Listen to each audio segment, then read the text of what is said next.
What's up y'all, and welcome back to my channel, or if you are new here, hello and welcome. In today's video we are going to be doing a wear test with the new Patrick Ta foundation. I'm incredibly excited about this one. It has been a hot minute since I've done a designated foundation wear test, and I've got high hopes for this one. I have never tried the original Patrick Ta foundation, the cream one in the compact. It just didn't appeal to me. I'm not a big fan of cream foundations. Not to say that I won't try them and I won't eventually try that one, but as of this moment I have not. But this foundation right here speaks to me. It claims to do everything that I look for in a foundation. So let's go over the details really quick, and then we're going to jump into this foundation wear test. So this is the Major Skin Hydra-Luxe Luminous Skin Perfecting Foundation for Natural Glow. It retails for $58, y'all. That is a hefty price tag. That is luxury pricing.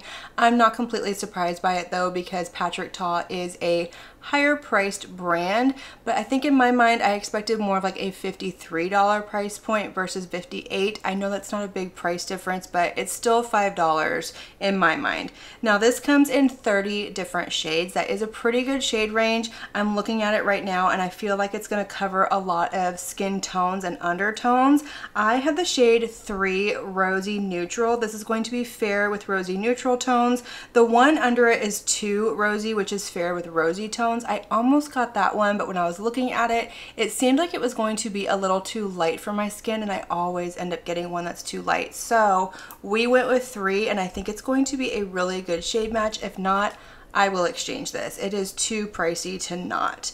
But according to this brand, this is a lightweight luminous foundation with serum inspired ingredients in a buildable medium coverage formula that boosts hydration and blurs the look of imperfections. That sounds wonderful. That sounds like everything I want. This is going to have 3 forms of hyaluronic acid to visibly plump and hydrate, plant-derived squalene to visibly improve elasticity and diffuse those lines. I'm looking at you, forehead. And kombucha, I think is how you say that, which is going to enhance the look of smoothness and radiance. It also has a list of ingredients it is formulated without. I'm not going to read every single one. I will pop it up on the screen just because I can't pronounce all of them, but let me highlight some of them for you. So it's going to be free of parabens, formaldehydes, formaldehyde releasing agents, phthalates, mineral oil, retinol palmate, a bunch of other things. It's also going to be vegan and cruelty free. So this sounds like a dream in a bottle. I am really excited to try this. This is a very hefty, very luxurious feeling product. It feels nice and weighty. It doesn't feel cheap. Even the lid right here, yes, it's plastic, but it doesn't feel like cheap plastic. It comes with a nice pump, and it is that packaging like everything else that is going to get dirty immediately. But let's go ahead and zoom in a little bit and start off this foundation wear test. All right, let's go ahead and kick off this wear test. So I'm actually going to do things a little bit different than how I have done them in the past. Normally I go in and just apply this and wear it the way I would normally wear my foundation, but I want to get a true feel of how this foundation is going to perform on its own. So I am not going to do any primer, and I'm not going to do any setting spray, just because I know there's a lot of people out there that don't do primer and setting spray. They just put it on over their skin, and I firmly do believe that if you have really good skin prep, you don't need a primer. But I love a primer. I'm used to a primer. So I will eventually test it out with primers and setting sprays, but for today, we're not going to do that. I am, however, going to powder half of my face, not my full face. The other half I'm going to leave unpowdered, because I know there's a lot of you that do not go without powder. I know in the summer, for me, I have to wear powder every single day. Otherwise, my foundation will just melt off of my skin. So let's go ahead and jump into this. So like I said, I picked up the shade 3 Rosy Neutral.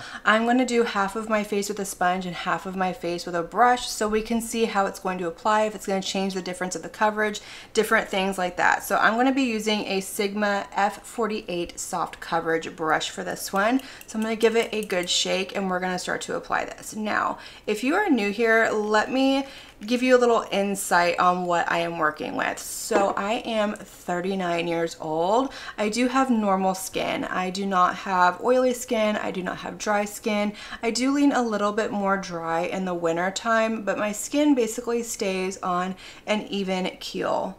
That is a perfect shade match. Like, you can't even tell where I put it. You can just see the redness disappearing. So far, we love that. It doesn't have a smell either.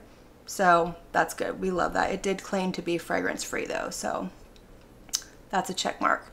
But what was I saying? Oh, I prefer a more light to medium coverage foundation. I also want something that is going to have a more natural finish to it.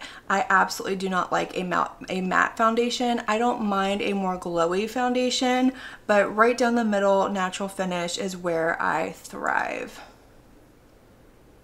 All right, so I've applied the foundation to this half of my face, and this is what we're looking like. Like I said, perfect shade match. It laid down really nicely. It is definitely more on that medium coverage, but I want to see if I can build it up just a little bit more right in here, cover up a little bit more of that redness. So I'm just gonna pick up a little bit more on the back of my brush, and I'm gonna start to stipple this right here on my cheek. Now when I apply a foundation with a brush, I always stipple. I never go in with swiping motions. That's going to give you the streakiness and the unevenness of it, whereas if you go in with stippling motions, you are pressing it into your skin. You are making sure that it meshes nicely, that it is becoming one with your skin.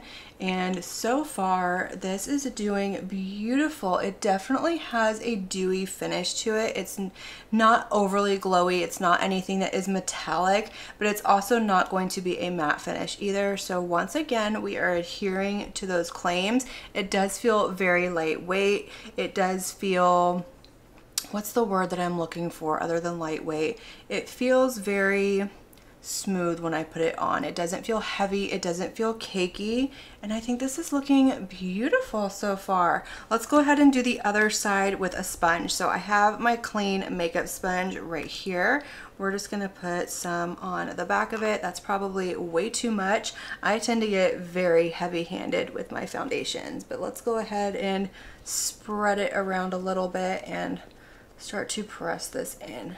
Now I kind of teeter back and forth between a brush and a sponge. A lot of it depends on not only the formula of the foundation, but the coverage that I want and the mood that I'm in. So I tend to do my lighter coverage foundations with a brush, and then my more medium to full coverage foundations with a sponge, just because I feel like it shears out a little bit. And also when I'm doing something super light coverage, I don't want a lot of that product to absorb into the sponge. But this is going on really nicely this way as well. I do have a little breakout right here left over from a product with sunscreen in it that I was trying out, and yeah. Looking good so far, I have to say.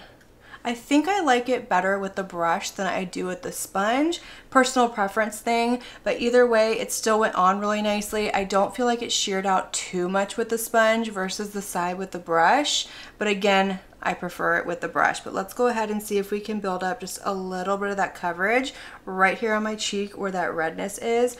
I don't mind the redness. I do have color correctors if I don't want to have any of that peeking through, or I can just do a full coverage foundation. But you know, being fair and being cool undertoned, I just have that natural flush of redness to my skin. But that built up nicely, that covered nicely. Again, this is definitely a medium coverage foundation.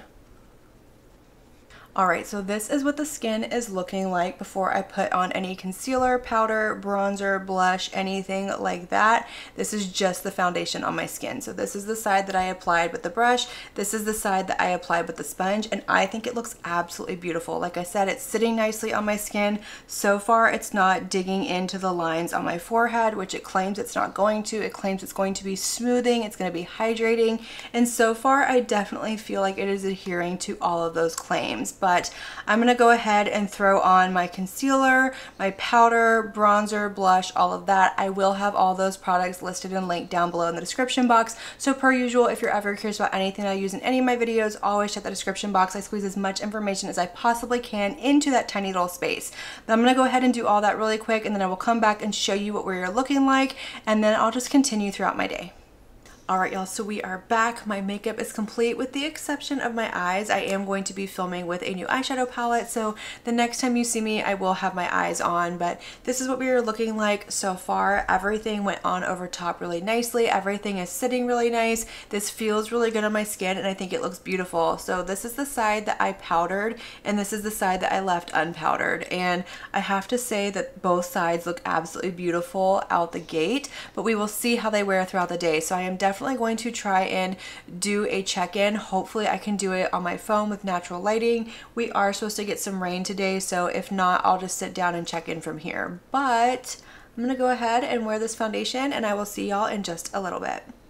All right, y'all, so here we are at about the 6.5 hour mark. I was waiting for the clouds and the rain to go away so I could get some natural lighting in here, and it did, but this is what we're looking like. I think it looks really nice. It's not accentuating any texture, any lines. It's not sinking in or breaking up around my nose or my mouth. You can obviously see the lines on my forehead, but who are we kidding? They are prominent, they are deep. There is nothing that is going to fill those, but it's not accentuating them, so that is a plus. It still feels very lightweight. It has not oxidized on me. This is the side of my face that I powdered. I did not powder over here. I did do a little bit of powder under my eyes, but I always do, and we're not testing out the concealer, but you can definitely see that luminosity peering through over here, but so far I think it's wearing really nicely. Again, I didn't do any primer or setting spray. This is just the power of the foundation on its own. So I'm gonna give this about 4-ish more hours, maybe more. We'll see how my day goes, but then we'll come back at the end of the day and see how it wore, give you my first initial impression thoughts, and close out the video. All right, y'all, so it is the end of the day. It is 9 o'clock at night, which means this foundation has been on my skin for about 12.5 hours at this point. And I do have to say, I think this wore really well until about the 10-hour mark. That's when I noticed it was starting to kind of break down around my nose, wear off on my chin, and really start to emphasize the lines on my forehead. I am gonna pop in some footage that I took off of my iPhone just because this camera doesn't show everything like the iPhone camera does. I'm sitting here looking in my viewfinder and I'm going, girl, your skin looks absolutely beautiful. What are you talking about? So I wanted to show that so that y'all could see that up close it is starting to break down. It is starting to look a little makeup-y, a little cakey. It doesn't feel heavy, and it's not like breaking down all over. It's just those main points that it is. So far away it looks really nice. Up close it's a mess. It's a full-on Monet moment. But I do want to point out that the side of my face that I did not powder, I think wore a lot better than the side of my face that I did powder. That's not to say everybody is going to have that same experience. It all comes down to your skin type, your skin prep, what powders you use, primer, setting sprays, all of that. I did go in with the Givenchy Prisme Libre powder, the original formula, not the new one, and that's usually a fail-proof powder for me. But again, like I said, I didn't prime my skin, I didn't do a setting spray or anything like that. So based off of this wear test, I think it is going to be a pretty long wearing foundation. I don't think you're gonna get like a full 12 hours out of it. So if you are somebody who wears your makeup for long, extensive hours at a time, this may not be the perfect one for you. But if you are someone who is looking for a good 6, 7, 8 hour wear time out of your foundation, this one could be beautiful. I also want to say I don't think this is going to be oily skin friendly. I don't have oily skin, so I can't say that, but it is definitely on the hydrating and dewy side. Even me having normal skin, I still have a nice glow to my skin. Ooh, I'm so sorry. Wow, I had like a hiccup in the middle of that, but I do think it looks really beautiful. It wore really beautiful, but like I said, I do want to continue to test this out with all kinds of other different products, see how it's going to wear, what it's going to do. But based off of a first impression, I think this wore really nicely. Do I think it's worth the $58 price point? No.